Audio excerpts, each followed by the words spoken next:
Los homicidios en las ciudades y en las regiones de Colombia, según cifras de las mismas autoridades, han disminuido, pero en cambio el hurto, la extorsión, otro tipo de modalidad relacionada con la seguridad ciudadana han aumentado.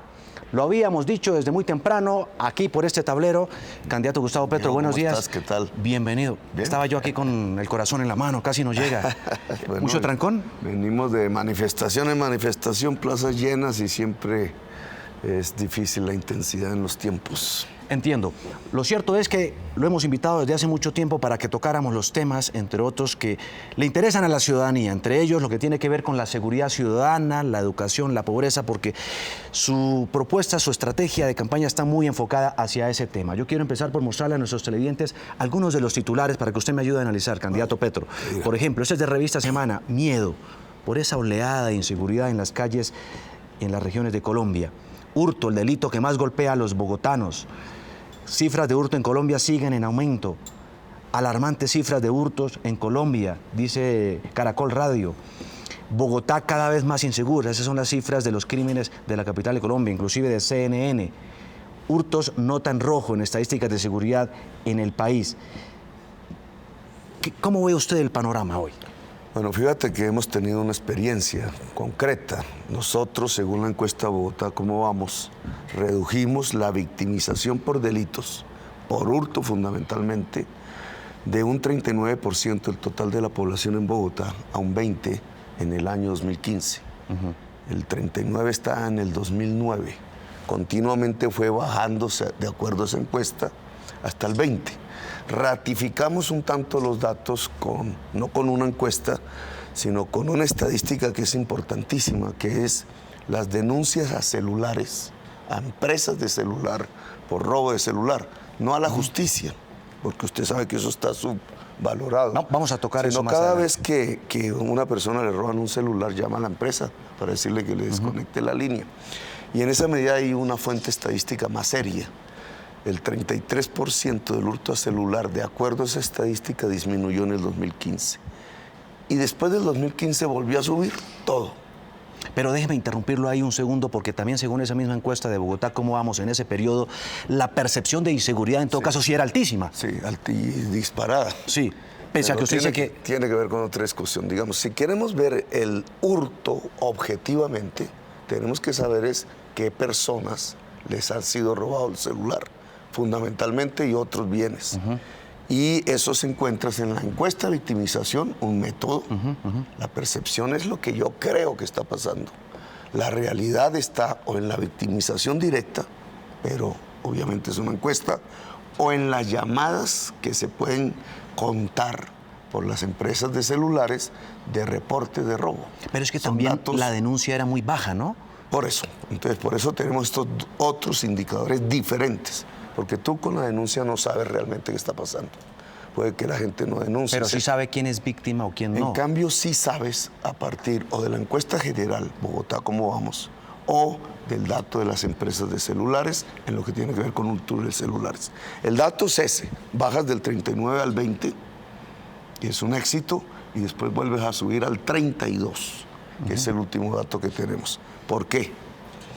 Es decir, el caso concreto de Bogotá, la principal ciudad del país, dio un éxito relativo y después un fracaso. Hay que mirar qué políticas públicas se construyeron en el periodo del éxito y cuáles se destruyeron para que dieran fracaso. Y ese tema ha sido polémico, inclusive usted recuerda que usted tuvo tremendo agarrón con el secretario de Seguridad por ese tema, que dijeron de teorías mundiales. Teorías mundiales. Pero lo cierto es, para referirnos a datos puntuales, bajaron los homicidios. Cerca de 24 por cada 100.000 habitantes, lo más bajo en últimos 30 años. ¿No? En el país en general, sí. Han bajado también el secuestro y la extorsión, pero el hurto en el país en general ha aumentado. Entonces, fíjate que esto es similar a la experiencia que vivimos también en la ciudad. Hay un cambio de estructura de la delincuencia. Un tipo de delincuencia, la que mataba, la que extorsionaba, digamos, ha disminuido en su poder. Esto tiene que ver con debilitamientos del narcotráfico en algunas regiones, esto tiene que ver con la salida del conflicto armado en otras regiones, pero en cambio sube otra estructura del delito, menos dura, en el sentido de que no es lo mismo que una persona robe un celular a que mate. Pero más extendida, y aquí tu pregunta sobre la percepción.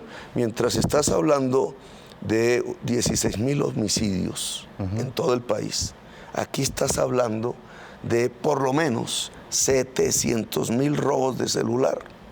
El impacto sobre la población termina siendo muchísimo más generalizado en el robo del celular que en el homicidio. Entonces tú tienes aquí un descenso en estas gotas, digamos, aisladas del delito, pero más duras, y en cambio tienes una generalización que te provoca el aumento de la percepción y te provoca un estado, sobre todo en las grandes ciudades, de generalización del delito.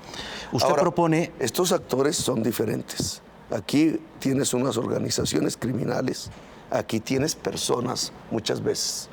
Estas personas, cuando vas y profundizas, son jóvenes en general, jóvenes en condiciones económicas difíciles. Aquí tienes organizaciones criminales ligadas al narcotráfico en general, o por lo menos similares.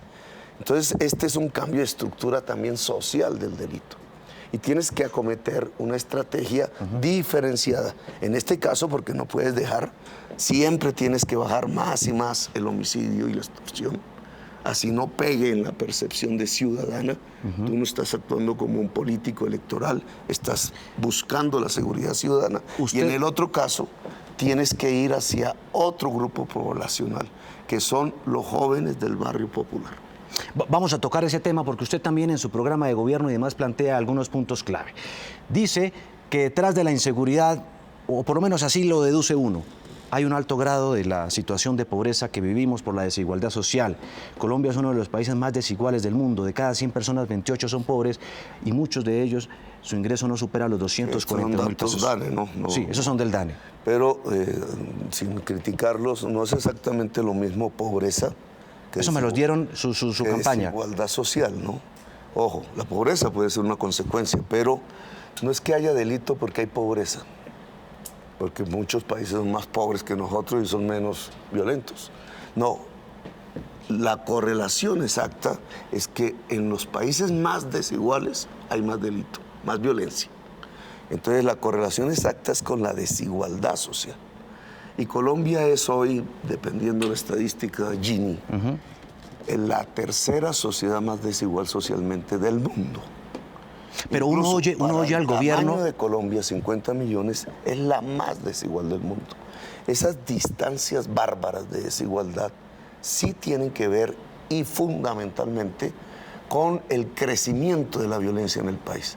Digamos, no es un azar el que Colombia tenga una estadística de desigualdad social tan alta durante tantas décadas hacia atrás y hoy, y una estadística tan alta de violencia para décadas hacia atrás, incluso hoy. Así hayamos tenido un éxito. ¿Usted sabe cuántos robos se producen cada hora en Colombia? Pues tienes un dato solo que te podría dar un indicador. Son cerca de 40, 41. El mejor dato es las denuncias por pérdida de celular, robo, a la empresa de celular. Eso te da 700,000 al año. Si ese es el 50% del hurto, y el hurto es la mayor parte del delito, casi que puedes hacer una proyección de 1.400.000 delitos en un año cometidos contra ciudadanos colombianos. Hablemos ahora de lo que también están opinando nuestros televidentes. Candidato, aquí está, por ejemplo, lo que dice Coke, dice... De alcalde, la solución para el robo de celular fue no sacarlos, o sea, volver a los fijos. De presidente, la solución a la violencia sería no salir de casa. Lo dicen por esa propuesta polémica que hizo usted de que no saliera a la calle a hablar por celular. Son más noticias de prensa que profundidad en lo que hicimos. Lo que hicimos fue mucho más complejo y lo describo. Si el delito común y corriente, el hurto en la ciudad, el más extendido, tiene como una base el joven excluido, la solución que nosotros dimos en la Bogotá Humana, poco comentada en la prensa y exitosa, porque redujo el delito de hurto, no por denuncia, sino por encuesta, del 39% 2009 al 20% 2015, fue la inclusión social de la juventud, que tuvo varios programas.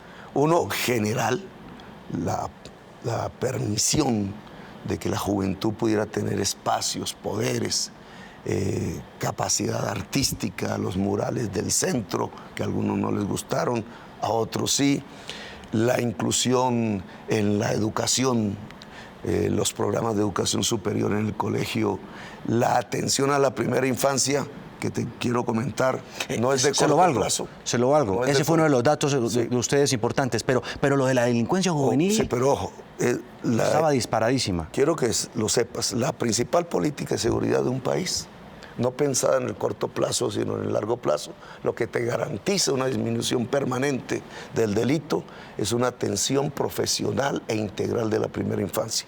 Pero volviendo al tema de corto plazo, que es el de la juventud, nosotros hicimos un programa sobre 10,000 jóvenes que eran ya parte de pandillas, ya estaban en el delito en la ciudad de Bogotá, un intento que no hubiera podido hacer otro gobierno fácilmente, porque el Estado y la juventud no dialogan cuando la juventud ya está en el delito. Y esos 10,000 jóvenes se introdujeron en un programa que les intercambiaba ingresos por estudio y acción social. Ese programa de la vinculación de los 10,000, pongámoslo entre comillas, miembros de pandillas, que se llamó Jóvenes en Paz, redujo el último año el delito de celular, para el amigo que escribió la nota, en un 33% en la ciudad de Bogotá, medido no por denuncias, sino por los reportes a las compañías de celular, que es el dato más serio. Es decir, fue sí, una... Pero es que las denuncias es la policía, usted sabe, es medicina legal, sí, pero es la fiscalía. Medicina legal no es, pero... Entonces, ¿cómo? No, medicina legal es la que cuenta cadáveres, lamentablemente. Sí, pero también por producto de estos delitos. Las denuncias son a la justicia, pero en el caso del robo de celular, la gente no denuncia prácticamente. Pero es que matan por robar un celular, matan por robar una bicicleta. No te estoy diciendo que no sea grave. Te estoy diciendo es cómo se cuenta el delito para tener una base sobre la cual, de alguna manera eficaz, hacer una política pública. Si tú cuentas el delito del hurto por denuncias a la policía o a la justicia, tienes un mal indicador, porque la mayor parte de la gente no denuncia. Pero si tú cuentas el delito por los informes que el usuario pasa a la empresa del celular, tienes una mejor medida. No exacta, pero sí cercana a la realidad. Esto que te estoy diciendo, que redujimos el delito del hurto de celular en un 33% en Bogotá, no es sobre la base de denuncias. No, le entiendo, es sobre la base de informes a las empresas de celulares. Claro, bueno, entiendo su punto, pero no deja de ser polémico, porque es decirle, no le creamos mucho a la fiscalía. Pero puedo mostrar los datos y puedo decir, fue exitoso. Bueno, veamos lo que preguntan. Y en cambio, fíjate cómo ha subido ahora. ¿Por qué ha subido ahora? Porque desmantelaron el programa, porque les pareció que eso era populismo, porque creen que lo fundamental es poner gente en la cárcel, entre más dura mejor. Esa es una visión relativamente popular. Lo tengo acá plasmado. Pero el resultado es que ha crecido completamente la estadística de robo de celulares, no solo en Bogotá, en todo el país. Eso es verdad. Tenemos a esta hora también opinión de nuestros televidentes. Daniel Trejos dice, ¿cuál es la propuesta concreta para combatir el hurto? ¿El hurto a celulares es el único indicador de inseguridad? No es el único, pero es el más importante. Es el de mayor impacto, ¿no? Porque son el 50% de los hurtos. Esa es la realidad. Hay hurtos a carros, a motos, etcétera. En general, cuando te sube el hurto de celulares, te suben también los demás hurtos, a la cartera, a la cadena. Tienes una correlación y entonces te puede ser, no es que sea el total, pero sí es un buen indicador. Ahora, en hurtos, recordemos, la estructura social detrás del homicidio, de los delitos más graves, pero menos numerosos en Colombia, es diferente, porque tenemos allí es la organización criminal ligada al narcotráfico en general, es diferente al hurto de celulares. En el hurto de celulares lo que tenemos es una composición social que muestra claramente la exclusión de las juventudes en la sociedad colombiana. Mira, nosotros en los 10,000 jóvenes que casos que hicieron parte de ese programa, pudimos hacer encuestas, pudimos preguntar, pudimos hablar. Es algo parecido al CAMAT en relación al consumo de drogas. Es el tema que quiero, permítame usted, candidato, seguir, porque es que los tengo todos esos temas. No se preocupe, es que yo me di a la tarea de investigar bien el tema y sus propuestas. ¿Está de acuerdo con que haya muchos delitos, pocos policías? Sí, pero hay muchos delitos, mucha desigualdad. Digamos, el número de policías los puede aumentar todo lo que quieras y no te resuelve el delito si no estás resolviendo la causa que está detrás. Y la causa que está detrás en el hurto es la falta de inclusión social de la juventud en Colombia. ¿Aumenta usted el pie de fuerza en el país? Nosotros necesitamos un ejército más pequeño, profesional, servicio militar obligatorio. Si estamos en posconflicto, no es necesario. Pero tienes que aumentar sustancialmente la policía y profesionalizarla cada vez más. ¿Está de acuerdo? Disminuyes en un lado, pero tienes que aumentar en el otro. ¿Está de acuerdo con enviar a la cárcel a quien se robe un celular? Eso es una tontería, porque en la cárcel se vuelve mayor delincuente. La gente no lo ve. Yo sí tuve la experiencia de ver eso. ¿Tú crees, sobre todo, digamos, te da una tranquilidad pensar que están llevando en masa gente, así como los llevaban a los falsos positivos, a las cárceles? Tenemos 175.000 presos. Sí, de acuerdo. 45.000 de ellos son campesinos, productores de hoja de coca y gente que está allí en la base, digamos, que no son narcotraficantes, es la gente, incluso yo diría, víctima. Pero puedes llenar las cárceles de jóvenes como en los Estados Unidos y como allá el delito no disminuye, porque la salida no está exactamente en el número de personas presas. La salida está en la inclusión social de la juventud, en que toda esa juventud pueda entrar a una universidad. Es que es fácil, no es que te cueste mucho tampoco como Estado. Lo puedes hacer y te garantizo que el delito más extendido, el hurto, disminuye en la ciudad de Colombia. ¿Está de acuerdo en quitarle privilegios carcelarios a los corruptos? Todos. Un corrupto es el peor delincuente, porque es que, en el fondo, el joven que se roba un celular comparado con el señor político que se roba el erario público y en cantidades alarmantes, se roba el solito 700.000 celulares de un solo manotazo, en Odebrecht, por ejemplo. Entonces tú mandas a la cárcel al joven del celular, según alguna propuesta de esas de populismos de derecha, y sacas de la cárcel el que se robó 700.000 celulares de un solo manotazo, cuando esa plata es del erario público, simplemente porque para son la salud, la educación. Todo lo que puedas hacer con eso. Entonces, no, claro, hay una inversión, digamos, de la gravedad del delito. El corrupto tiene que ser castigado con la máxima severidad, mientras que el joven lo tienes es que incluir socialmente. ¿Usted, para combatir el microtráfico, legalizaría la droga? Esto, digamos, no es legalizar la droga porque esa es una cuestión mundial, pero sí puedes abrir centros cuidados por el Estado. Como el CAMAD, como lo que hizo usted en Bogotá. El CAMAD no legalizó drogas, el CAMAD atendía personas en adicción. Pero les daba una dosis de... No, esos son leyendas urbanas, igual que el del Twitter. Nosotros no pudimos, hablamos con Santos, en el caso de la heroína y drogas muy, digamos, difíciles que pueden llevar a la muerte, pero a Santos le dio miedo con el procurador. Y en esto hay que tener cierta valentía. En donde existen en el mundo centros regulados de consumo, que no es legalizar, es una visión diferente, ha reducido el delito y algo que es fundamental, mira, desligar a la juventud de la mafia. Caso Bogotá-Medellín, tú lo que tienes es la juventud en el barrio con una ligazón cotidiana con las redes mafiosas.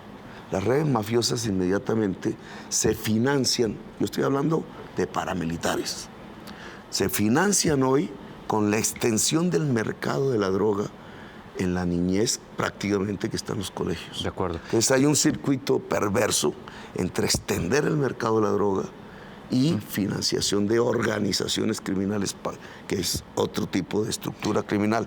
Si tú le quitas la juventud, los desligas del jíbaro, del narcotráfico, debilitas la mafia y liberas a la juventud, así consuma drogas. A esta hora somos tendencia, numeral y la seguridad. Que hay un último trino, candidato, Sí. que quiero que usted escuche. Dice, Cristina Isabel dice, doctor Petro, me siento como Alicia en el País de las Maravillas, unas cosas son las que pintan y otra la que existe. ¿Cree usted firmemente en centros para rehabilitar a los que recurren en delitos? No, es que, digamos, son dos temas diferentes, ¿no? Este no es el País de la Maravilla, esto fue lo que hicimos. Nosotros metimos 10.000 pandilleros a un programa social y el hurto de celulares cayó 33%. No llegó a cero, obviamente, pero cayó a 33%. Es el dato que la experiencia administrativa bogotomana puede presentar. Luego, las tesis políticas que dicen jóvenes de 12 años, niños, a la cárcel, es populismo barato. Entre más un político diga que va a poner presos a los jóvenes consumidores de drogas, es porque más quiere abrazarse con el narcotraficante haciendo leyes, que es la doble moral que ha sucedido en la política colombiana. Le entregaron el Estado a los narcotraficantes y se llevaron los jóvenes a la cárcel para no rehabilitarlos. Esa es la segunda parte de la pregunta. La cárcel tiene que ser un centro de rehabilitación. O sea, aquí podríamos decir que usted no está de acuerdo con construir más cárceles. La cárcel tiene que ser un centro de rehabilitación. Y esto se parece como el castrochavismo. Tiene hambre la sociedad, hagan más hospitales. No, lo que tienes que hacer es que la gente no tenga hambre.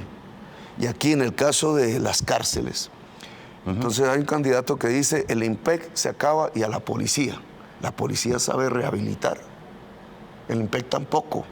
Pero no es el IMPEC el que debería entrenarse para rehabilitar al delincuente. No es hora de que una cárcel colombiana rehabilite realmente y no nos digamos mentiras. En el mundo, las cárceles están para rehabilitar. Y eso tiene unas técnicas, unos seguimientos. Si un delincuente sale de la cárcel, paga su condena, tiene que haber un seguimiento civil, no policial, de esa persona intentando que no reincida caso por caso. Colombia no tiene eso y la Colombia humana lo va a implementar. La cárcel debe ser un centro de rehabilitación y tiene que haber un seguimiento civil de la persona que, habiendo cometido un delito, sale de la cárcel para que no reincida. Es el candidato a la presidencia, Gustavo Petro, esta mañana aquí pasando al tablero, echando lápiz en Noticias Caracol para hablar de estos temas. Casi no lo logro traer. Pero ya este es complicado, un tema, pero mire que cómo era el asunto. Es un tema fundamental. Bueno, en fin. En todo caso, candidato, muchísimas gracias por estar aquí con nosotros. Usted, gracias. Los jóvenes le mandaron saludos. Bueno, gracias. Sobre todo los que lo quedaron esperando en el debate. Caracol debe tener flexibilidad con las giras de los candidatos. Muchas gracias, candidato.